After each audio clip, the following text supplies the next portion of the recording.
Why is it that the worse the field conditions are, the advantage the weaker team?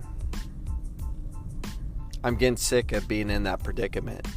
All I do is stress about my field conditions because I typically have the better team where I coach.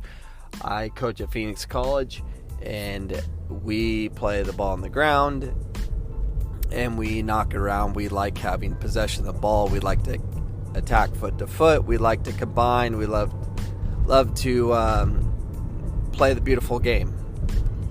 We love it. But then we'll go play on a field that's 63 yards in width. Then we'll play on a field where the grass is 6 inches high. Why? To slow it down. Why the width, so short? Because we live in America and fields are catered to football. We're just in this situation. And now it's raining. And so what I do, literally this whole season, I've been replacing divots, replace my divots and filling up the divots with sand all season because I need a flat playing surface. Last year, our field was played on with football 6 days a week, and it just created a horrible field conditions. It was just like a cow pasture of landmines everywhere. And by the time we get to playoff, upsets happen because we have the worst field. 2 years ago, I refused to play at home and played away because it was a better opportunity for us to compete. And I'm in that situation right now. The field is not doing well, so I'm back to that same spot. I need a different location. I do not have a home field advantage at my institution. Not when the weather's bad, not when football is playing on the same field that I'm playing on. It's not an advantage. It's an advantage for the weaker team, which ruins the game. And it is what it is. Last year, when I was coaching high school, we were one of the top teams in the state, and we're playing another top team in the state, but the width of their field was almost exactly the width of the football lines. So that's, what is that, like 55 yards, 54 yards, or whatever it is. And according to the AIA handbook, it says you're allowed to play within those dimensions. It's like 50, I think it's 53 and a third is legal width. So that's the way they had the field line. And we go to the sideline, and there's like 8 yards of width. And I get in a whole fight with these coaches. I'm like, we couldn't get the field wider, and immediately they attack me. What are you saying? I'm saying you're giving your team an advantage. That's what I'm saying. And then, it stressed me out, so I started doing Wim Hof breathing. But, I'm getting sick of, trying to develop a style of playing soccer where you spread the field, you play foot to foot, and you're really showcasing creativity, and then you just show up to these fields that their dimensions are just changed. It's just not consistent. It's bothersome. So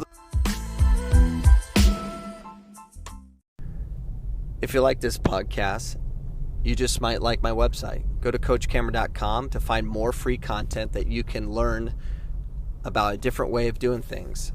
I have a website that shows videos and other free access to Facebook Live, Instagram, and other social media platforms that allow you to see what I actually do in person, and it's free. Also, Anchor is the app I use for this podcast, which is free to me. Not only is it free to me, but I get to make money off it. I make money when people listen to these ads. So if you are interested in starting your own podcast, download the free Anchor app or go to anchor.fm to get started today.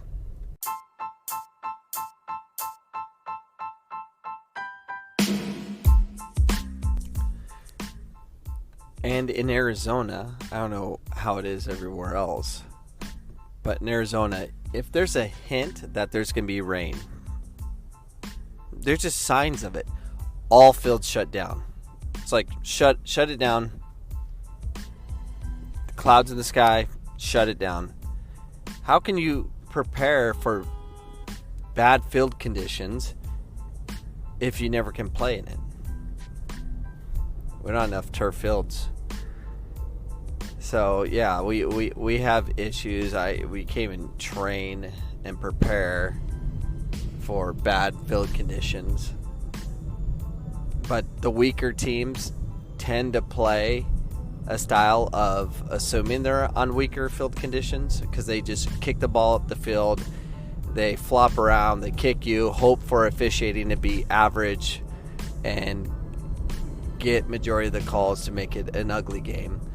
That's what we run ourselves into. Speaking of officials, why is it officials feel like they cannot, they try to get the foul count after they try to get the foul count equal, which it's not possible. If you're in possession of the ball 60-70% of the time, the fouls should be committed more on the team without the ball.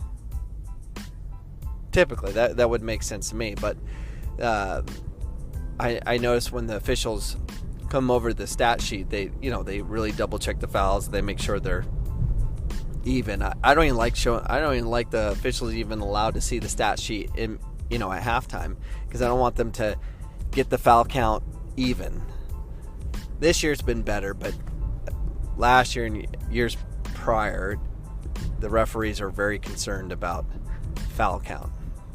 There's going to be a team that's going to foul more. It's just the nature of it. And for some teams, the only way they can compete is foul the living daylights out of you to get an advantage. So poor field conditions, check. An official that would say even the foul count, check. Upset, gonna happen. So those are my views today as I drive to work in this bad weather we have in Arizona. This late monsoon, which I don't think it's monsoon, it's just some weird tropical storm from Mexico and California. We had a tornado here. I mean, who has tornadoes in Arizona? We do. North Valley. But yeah, we just got weird weather over here.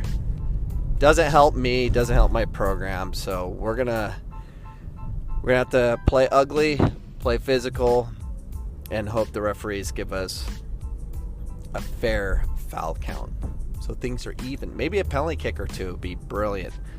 So hopefully no upsets today, but we were upset last week because we played on a field where the width of the field was 63 yards wide. Not fun. Always nerve-wracking. And wish us luck.